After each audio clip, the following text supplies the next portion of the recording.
मित्रों,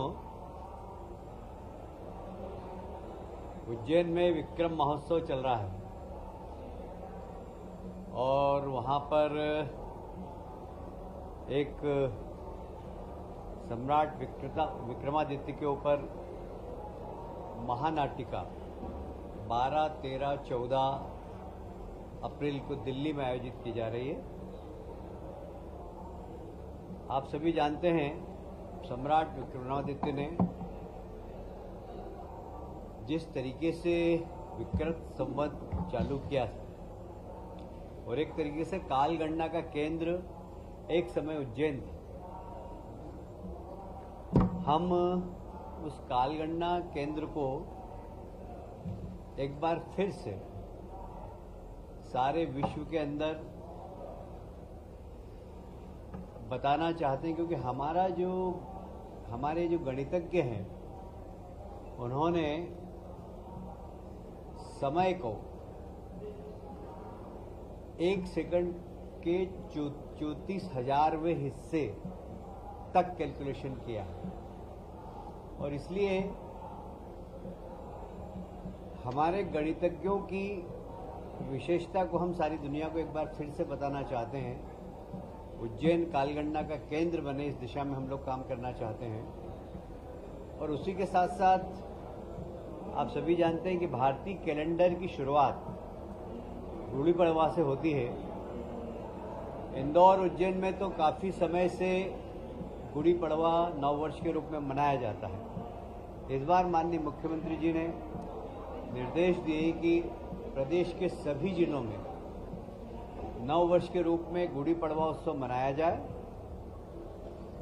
और सभी मंत्रियों को भी निर्देश दिए कि किसी न किसी जिले में कोई मंत्री पहुंचे और गुड़ी पड़वा उत्सव में भाग ले। इसलिए गुड़ी पड़वा उत्सव अब सारे प्रदेश में मनाया जाएगा। अलग अलग तरीके से लोग गुड़ी पड़वा उत्सव मनाते हैं। सुबह सुबह 5:30 बजे सूर्य की आराधना करते हैं। गुड़ धना ये खिलाया जाता है। हमारे आयुर्वेद में ऐसा कहा गया है कि गुड़ी पड़वा को नीम की कोमल पत्ती खाने से वर्ष भर आप बीमार नहीं होते। तो हमारी आयुर्वेदिक परंपरा की जो परिपाटी है, यदि आपने गुड़ी पड़वा के दिन नीम की कोमल 5 पत्तियां खाई तो वर्ष भर आप स्वस्थ रहेंगे, ऐसी मान्यता है। तो हम इस परंपरा को फिर से प्रारंभ करके लोग स्वस्थ रहें, इस दिशा में गुड़ धनिये के साथ साथ नीम की कोमल पत्ती भी ग्रहण करें, यह आग्रह करेंगे। मुझे इस बात का बहुत गर्व है कि हमारे माननीय मुख्यमंत्री जी के बहुत सिंसियर प्रयास से GIA से वो अपनी सफलता की शुरुआत कर रहा है। और जैसा कि पहले बताया गया था कि सभी प्रमुख सचिव जिनके यहाँ MOU हुए हैं वो साप्ताहिक उसकी प्रगति का अध्ययन करें और रिपोर्ट माननीय मुख्य सचिव को दें। मुख्य सचिव हर महीने इसकी समीक्षा करेंगे अलग अलग विभाग से और 2 महीने में माननीय मुख्यमंत्री जी इसकी समीक्षा करेंगे। उसके परिणाम आना प्रारंभ हो गए। अभी 21 मार्च को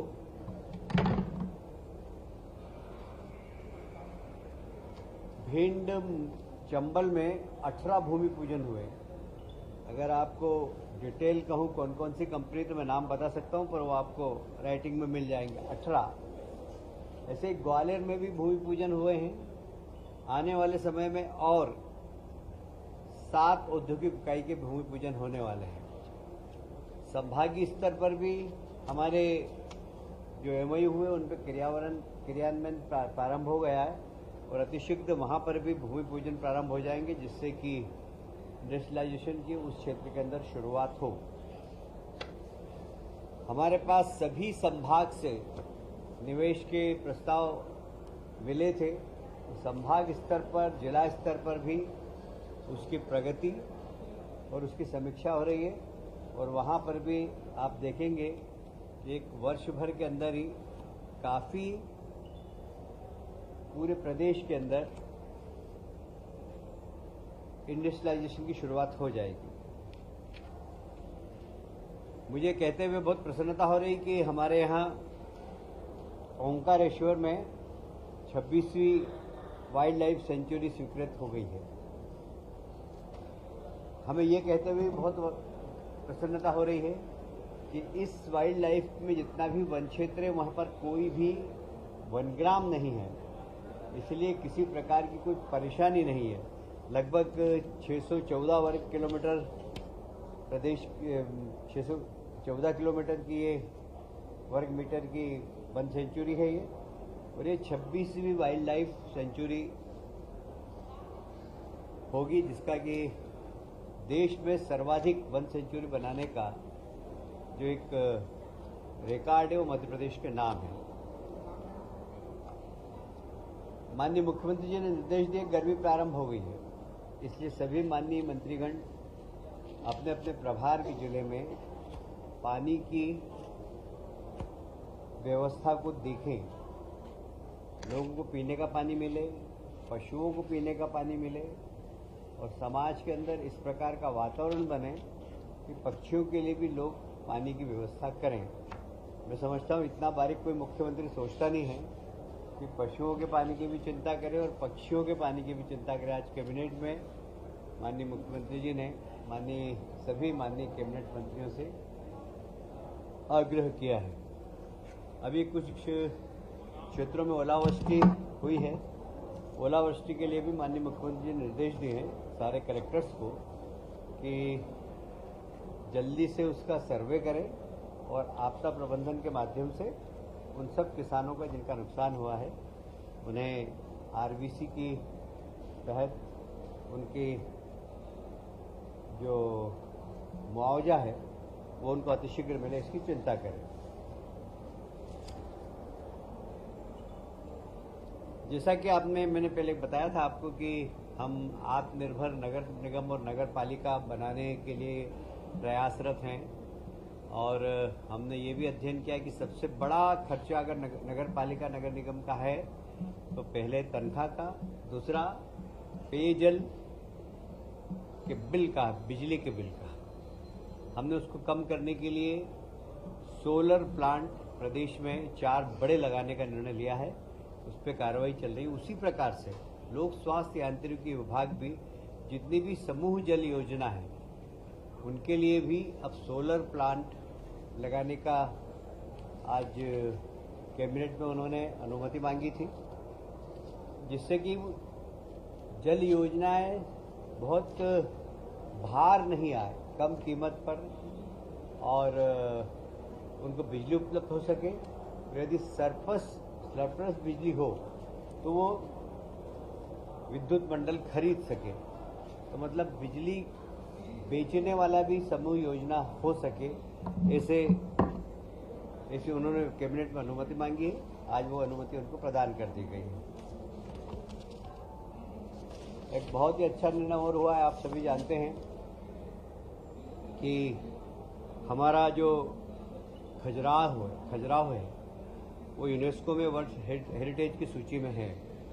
वहाँ पर होटल इंडस्ट्री और रुचि ले रही है क्योंकि वहाँ पर पर्यटकों की संख्या बढ़ती जा रही है।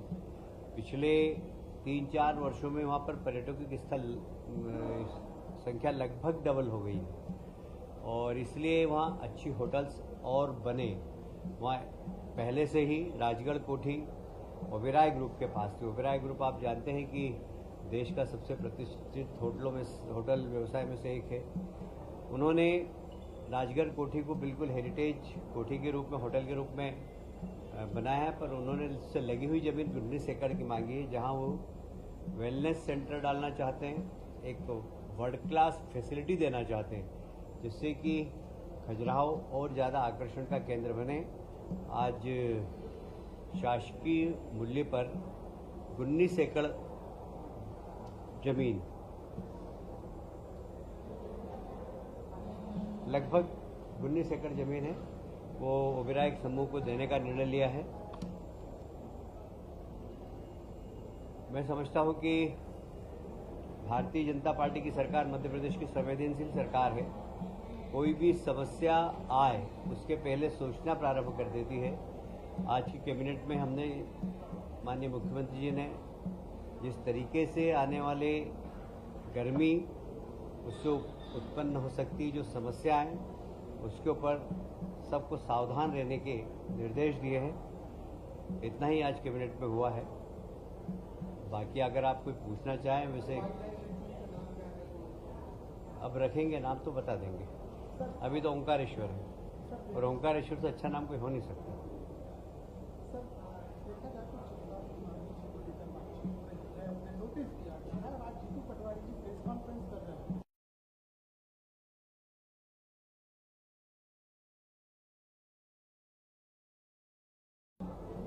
देखिए, भारतीय जनता पार्टी जीतू पटवारी जी के इशारे पर थोड़ी चलेगी। हमारी पार्टी, हमारी आइडियोलॉजी और हमारे नेताओं के निर्देशन पर चलेगी। जीतू पटवारी अभी इतने बड़े नेता नहीं हो गए, वो कोई महात्मा गांधी या पंडित दीनदयाल उपाध्याय, डॉक्टर श्यामा प्रसाद मुखर्जी नहीं हो गए कि हम उनसे सलाह लेके हमारी पार्टी चलाएं।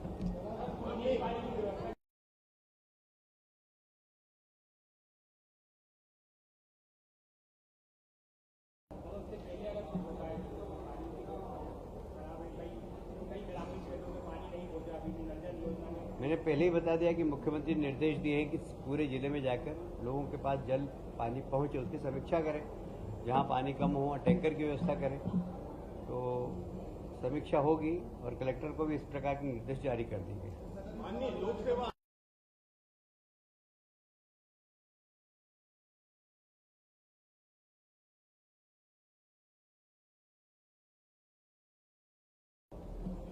देखिए, इसके बारे में मैं अभी अपडेट नहीं हूँ, इसलिए इस बारे में कोई जानकारी नहीं दे सकता।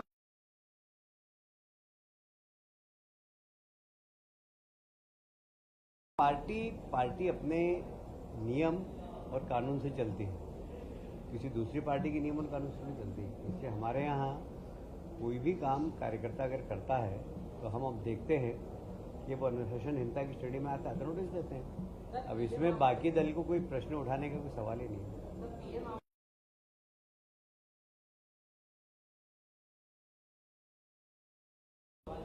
देखिए, 80-90% पीएम आवास योजना हमारी समय सीमा में पूरी हुई है और मध्य प्रदेश को उसमें अवार्ड भी मिला है दूसरे नंबर का। कुछ लोकल कारणों के कारण कहीं पर स्टे हो गया, कहीं पर जमीन नहीं मिली, कहीं वन विभाग की जमीन थी, वन विभाग ने आपत्ति ले ली, कहीं ठेकेदार की डेथ हो गई। इसलिए ऐसे बहुत सारे 3-4 जगह ही, बहुत जगह नहीं, भोपाल में है, एक दो केस जबलपुर के हैं, एक आध सागर का, एक छिंदवाड़ा का, ऐसे 4-5 जगह है। तो उसकी हम समीक्षा भी कर रहे हैं और अतिशीघ्र उसका निराकरण। Thank you.